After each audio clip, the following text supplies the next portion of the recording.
Hello, and thank you to Dr. Golden for this wonderful invitation. I'm deeply honored to be speaking to you all. My talk today is entitled Professional Identity Formation, the Case for a Shift in Focus from the Professional to the Profession.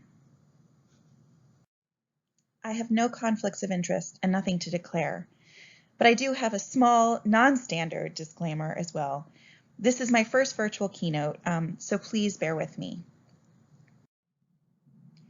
I want to begin by introducing myself to you all.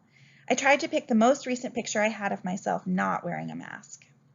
I am an assistant, soon to be associate, pending board approval, professor at the University of Illinois College of Medicine in the Department of Medical Education. I was trained as a sociologist, and my work focused on science and academia before I turned my interest to medical contexts and to health professions education. One of my major goals since joining the medical education community has been to think about what we can learn here in MedEd about issues of equity and representation from the work that's been done in science and math contexts. The key question guiding my talk today was this one: why are there so few women and underrepresented minorities in the field of radiation oncology? Questions like this are, of course, massive, so I will only begin to scratch the surface. That said, whenever I look at questions related to underrepresentation, I think both about what leads people to opt out of joining the field and what makes people leave the field once they are in it. When sociologists study these concepts, they usually use two overarching theoretical frameworks. One is the concept of the leaky pipeline, which is the theory that at each stage of training, hiring, and promotion into STEM, pre-med classes, majors, and careers, women and underrepresented minorities leak out or leave science or medicine more frequently than boys and men do. There is some evidence that low proportions in several fields of science and medicine are slowly shifting, which might reflect hope that the pipeline is leaking less.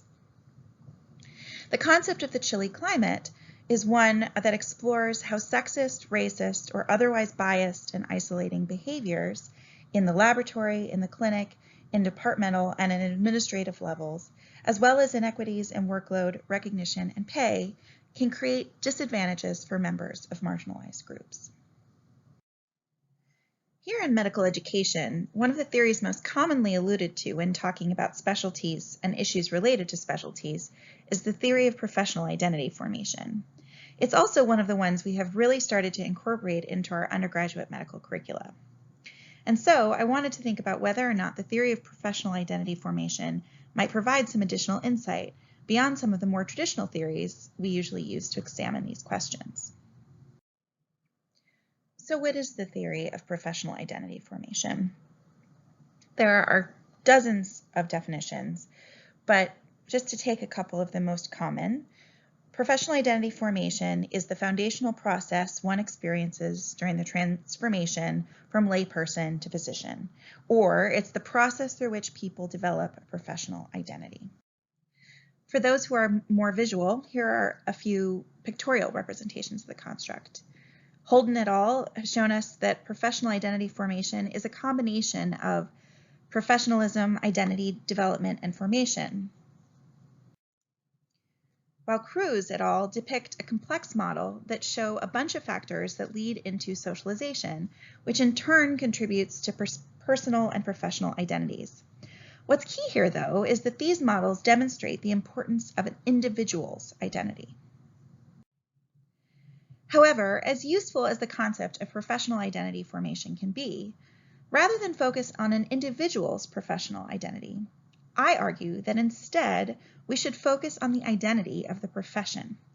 I'm going to elaborate on that for the remainder of my talk today. I also want to note, when thinking about the quote-unquote profession's identity, we can think both about the broader profession of medicine and academic medical training, as well as about the more specific specialty of radiation oncology. I'm going to talk about both in what follows. So how should we focus on the identity of the profession rather than on the professionals within the profession? What I'm going to do today is look at some aspects of the profession's culture and some aspects of the profession's structure to unpack issues related to the profession that may affect representation within these groups. I'll start with some cultural factors. One of the key ways that we can learn about the culture of a profession or a specialty is to look at the symbols, jokes, media portrayals, etc. for that specialty. A great example of this was posted by a medical student and shared widely on med student websites, including Reddit, Student Doctor Network, Twitter, and Pinterest. The artist drew a set of 12 medical specialty stereotypes, which originally included radiation oncology, but after an outcry, she actually replaced radiation oncology with internal medicine. But here is the stereotype she portrayed with the original.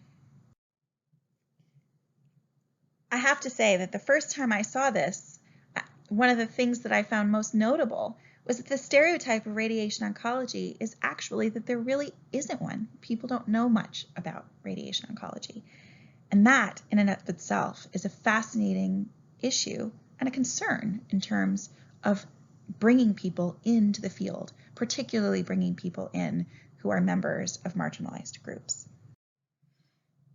Issues related to climate are also key cultural factors for us to investigate when thinking about the lack of women and underrepresented minorities in the profession and specialty. A recent massive study of U.S. medical students found that mistreatment is widespread, but that women, underrepresented minorities, and Asian students, and lesbian, gay, and bisexual students bear a disproportionate burden of this mistreatment. Climate issues are also caused by negative interactions with patients, including harassment and challenges to legitimacy.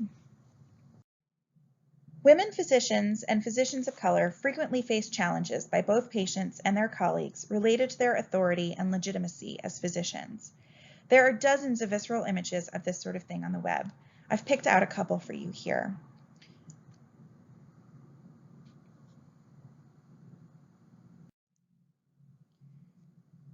While neither of these physicians is in radiation oncology, these types of experiences tend to be widespread within medicine for members of these marginalized groups.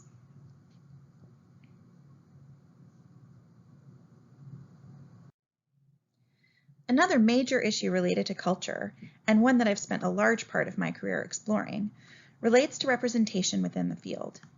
Again, if you think about how people understand a specialty or a profession, it's really important to think about whether or not someone feels represented within that space and whether or not someone feels welcome in it. So, what are the areas in which someone can look at a field and say, am I represented there? Do I see myself in this space? One is in authorship. One of the things we know from across a number of fields is that women and people of color are less likely to be listed as first or senior author of published work. We heard from Zayed et al. Earlier today that this pattern holds true in radiation oncology as well, despite an increase in the number of women authors overall. We also know that white men are disproportionately likely to win grants and funding compared with women and people of color. This has important consequences for visibility and representation in terms of who has funded labs, who has funded research teams, and who is in the news for winning major awards. Basically, for who people see as the most successful scientists within a field. We also know that women and people of color are less likely to pursue academic careers and high prestige, high paying specialties for a number of reasons. But this lower representation obviously has important downstream consequences. Finally, women and underrepresented minorities have actually increased in leadership positions in academic medicine, but not at the national level. They tend to be in leadership positions that involve high levels of service and low levels of prestige, such as deans of diversity or program director positions. These positions are deeply valuable to the institution, but often don't provide many opportunities for advancement. More importantly, they also often face what is known as the glass cliff. Women and minorities are often appointed only into positions that are considered precarious, where the leadership faces many challenges and they may have issues moving forward. Along with cultural factors, There are also structural factors that impact how welcoming a profession can be for women and people of color. When thinking about workplace structures, one of the first things that any profession or specialty needs to pay attention to is work-family balance. Obviously, work-family balance is a big concern for everyone, whether they are single, whether they have partners, and whether they have children. But it's particularly something that is a concern for women and underrepresented minorities, who are more likely to live with or care for, financially or otherwise, members of their extended family. Women are also more likely to have spouses that are employed full-time than men are, and this can have important consequences for both household labor and childcare, as well as for how flexible women can be when moving for their jobs. Women spend more time on domestic activities and are more likely to take time off for disruption of childcare. This is especially true for mothers of young kids, who, on average, have less time to spend on their research and tend to have fewer institutional supports than fathers. So what are some of the structural factors we should be focusing on? One that I've been particularly thinking about recently is away or visiting rotations. As you all know, these are not considered core to undergraduate medical education, and they've been thought to create inequity for women and students of color. Some of the frequent concerns that have been discussed include their expense, because they often involve travel and paying rent in two places.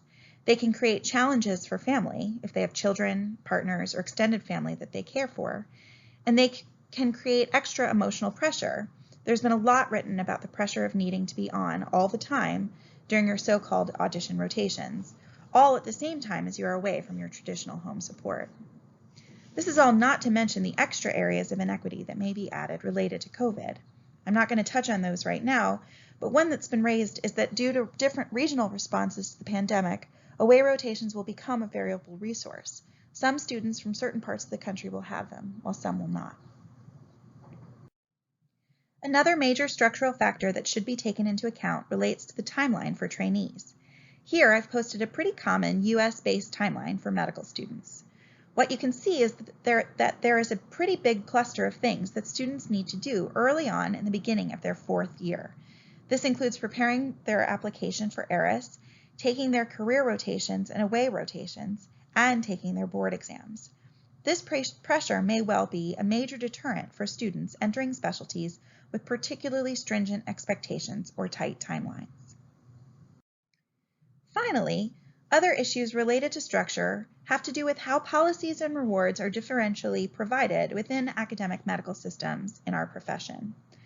Audit studies have demonstrated that men and women with identical records are judged differently, as are faculty of color compared with their white peers. As a result, marginalized members of the profession have to consistently perform at a higher level to be rewarded at the same rate as their white men peers. Women and people of color also do more uncompensated labor due to their identity. This is an area of research I've focused on for many years. In this work on identity taxation, we've shown that women and people of color are more likely to sit on diversity committees, to mentor students, to perform translation services, and to work with patients who are members of marginalized groups. This labor tends to not be rewarded officially. We also know that women tend to receive fewer outside offers for jobs, and that they are less likely to pursue such offers in general. All of these reasons together end up contributing to lower salaries for women and people of color. This is true in medicine broadly, and specifically here in radiation oncology. So how do we begin to address the question that was driving this talk? Why are there so few women and underrepresented minorities in the field of radiation oncology? Most of the strategies that try to address this issue start by looking at the individual, a sort of lean-in approach to asking individuals to adapt themselves to better fit the profession. Instead, what I argue is that we need to reframe and work to adapt the profession's cultural and structural identity to better fit those that we hope to attract. So what does a reframe look like? Let's first think about the cultural factors at work. We can begin by trying to shift some stereotypes.